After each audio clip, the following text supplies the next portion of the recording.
Salut, ici Jean-François de Sentier du Bonheur et aujourd'hui, je voulais dédier cette vidéo, une fois n'est pas coutume, à la pauvre jeune femme qui est en état de mort cérébrale, nous dit-on, et qui est décédée, qui est en voie de décéder suite à une balle qu'elle a prise à travers la cloison de sa maison, de son logement à Marseille. Hein, c'est vraiment pas de chance, t'aurais voulu le faire exprès, elle aurait voulu se prendre cette balle de Kalachnikov qui s'est promenée, eh bien elle aurait pas pu, ça aurait été trop compliqué, et là, eh bien elle était dans son logement, et la balle a traversé un mur, donc ça doit être, je sais pas, peut-être une brique, donc ça t'en dit long sur la puissance de ce genre d'engin.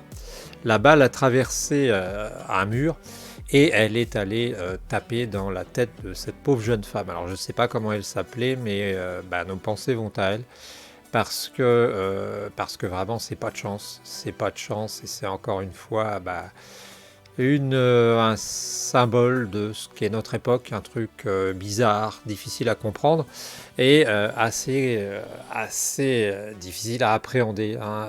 Qu'est-ce que c'est que ça? Comment est-ce qu'une personne qui est chez elle en train de lire, en train de regarder son téléphone portable, en train de se faire à manger, peut-elle décéder dans un pays qu'on dit évolué? Voilà, c'était une pensée pour cette personne. Que les gens qui veulent réagir sur le sujet n'hésitent pas. Aujourd'hui, je voulais parler du Maroc et 2 ou 3 réflexions concernant le Maroc parce que il y a eu ce séisme, hein, je crois que c'est 23h11 il y a quelques jours et qui a plongé la région de Marrakech dans l'effroi. C'était quelques réflexions là-dessus.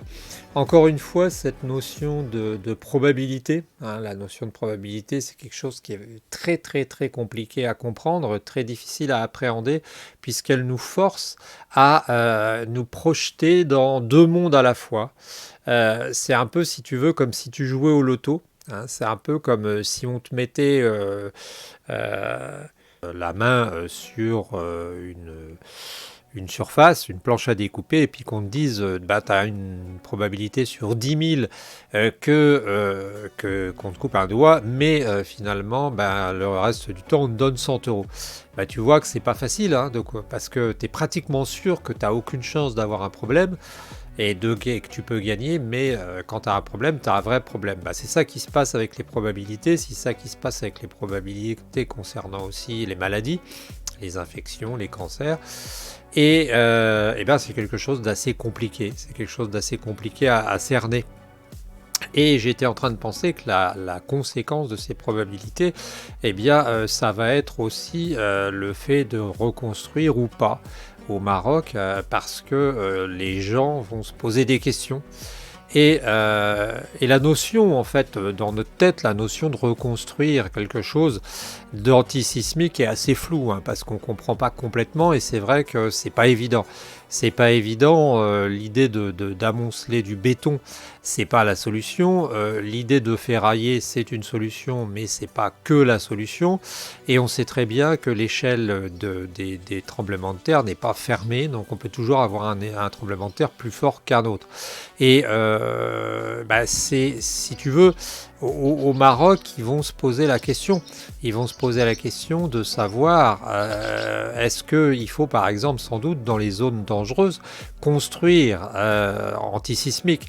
Et je dirais, au risque d'être horrible et iconoclaste, que finalement, construire antisismique n'est peut-être pas la solution, si ce n'est pour faire tourner l'industrie, tout simplement parce que si on raisonne en termes statistiques, si on raisonne en termes probabilistes, même s'il y a 3000, 4000, 5000 morts, 5000 morts sur 10, 20 ans, ça ne fait entre guillemets que 250 morts par an dans un pays où finalement au Maroc, il y a des problèmes très graves, par exemple avec la circulation, il y a beaucoup de morts, où il y a des problèmes aussi de santé, etc. C'est peut-être mieux de mettre les billes qu'on mettrait dans la fabrication de de maisons qui se retrouvent pratiquement en milliards d'euros, en centaines de millions d'euros, les mettre dans la prévention de certaines choses qui feraient que la santé publique serait plus avancée.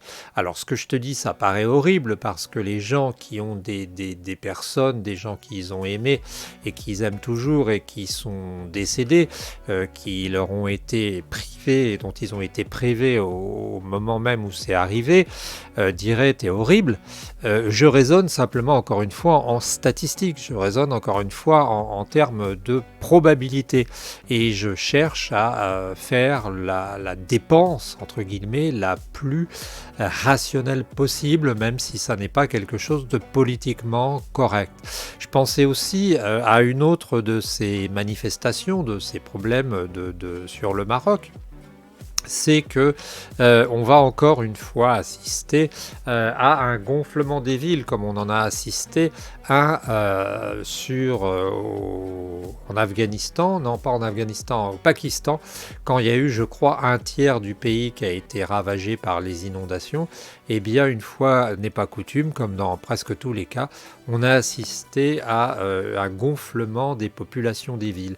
Et j'ai peur que les séismes qui ont eu lieu autour de Marrakech se traduisent par un vide, une vidange carrément des populations des endroits de l'Atlas, des villages de l'Atlas, à Marrakech. Alors parce que quand tu regardes Marrakech, on te parle des destructions, mais apparemment Marrakech est construit aussi avec pas mal de maisons modernes tout autour, hein. On ne parle pas de la vieille ville seulement, et on ne nous a pas montré des destructions dans les maisons modernes. Donc on peut supposer, c'est moi qui dis ça, que peut-être eh bien il n'y a pas eu tant de destruction de ça, et que ça. Et donc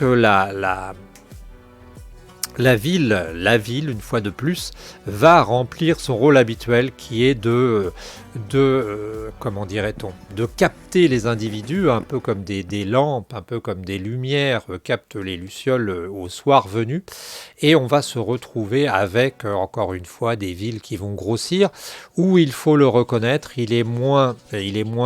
ça coûte moins cher de loger des gens, plutôt que d'aller aller dans l'Atlas, installer des maisons, hein, avec les conditions qu'on voit. Hein. Quand on les voit, on se demande, c'est pas tout à fait l'Afghanistan, mais on se demande de quoi ils peuvent vivre, ces pauvres gens. Parfois, on voit un peu de verdure, et parfois, on s'aperçoit qu'il n'y en a pas du tout, hein, et on se demande, peut-être avec des chèvres, peut-être avec, je sais pas moi, une culture du genre culture sèche, hein, culture extensive à 10 quintaux de l'hectare, mais c'est quelque chose qui pose des questions, et qui pose des questions aussi sur notre monde qui vide les campagnes pour remplir les villes.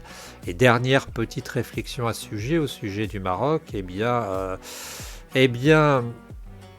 on se dit que finalement la Terre est imprévisible, hein, c'est un peu comme ces cisaillements. En fait, c'est une plaque qui passe sur l'autre et en fait, c'est pas un procédé fluide, hein, c'est pas comme si tu mettais de l'huile, tu sais, ou de la graisse et que ça glisse. Eh bien, il y a un moment où ça se produit par à-coup, par choc, et c'est là que ça arrive. Et alors, paraît-il qu'aux États-Unis, eh bien, ils ont un moyen de prévoir à quelques secondes avant le tremblement de terre, ce qui permettrait de sortir, mais faudrait encore que les portables soient restés branchés, qu'il y ait des alertes. Et tu vois, encore une fois, on retombe dans la probabilité, dans la notion, dans l'intérêt d'équiper les maisons, les individus de tout un pays, alors que ça ne touche qu'une portion relativement réduite des vivants. Encore une fois, ce que je dis n'est pas politiquement correct, mais c'est quelque chose de réel.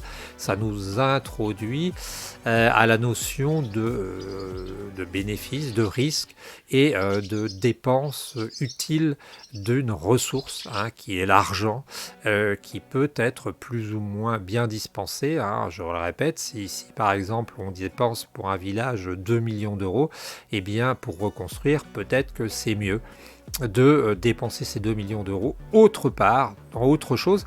La solution peut-être aussi, c'est de ne pas construire si haut. Par définition, dans les villages du Maroc, on a de la place et de construire plutôt en pas plus d'un étage, hein, je pense, peut-être, c'est horrible, mais peut-être avec des tôles, quelque chose comme ça, qui permettrait de ne pas se prendre sur la tête des énormes masses, hein, quand on voit les paquets de ferraille et les paquets de 30 cm de béton, hein, quand on prend dans sa main du béton, eh bien on peut voir la masse énorme que ça représente.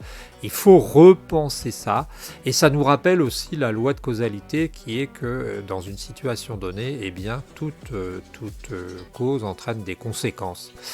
Voilà, c'était une petite réflexion sur le Maroc. On adresse à nos amis marocains, eh bien, nos condoléances, notre sympathie. Et je te rappelle que tu peux financer l'aide au Maroc, de préférence, hein, en t'adressant à des associations, de préférence à la Fondation de France, de préférence à la Croix-Rouge, je crois qu'ils le font. Évite, il y a pas mal d'arnaques. On se retrouve très bientôt, et n'hésite surtout pas à nous parler, surtout si tu es architecte ou que tu as des notions de cette catastrophe, hein. Comment tu vois les choses de là-bas, et comment tu peux nous permettre d'y voir encore plus clair. On se retrouve très bientôt, c'était Jean-François pour Sentier du Bonheur.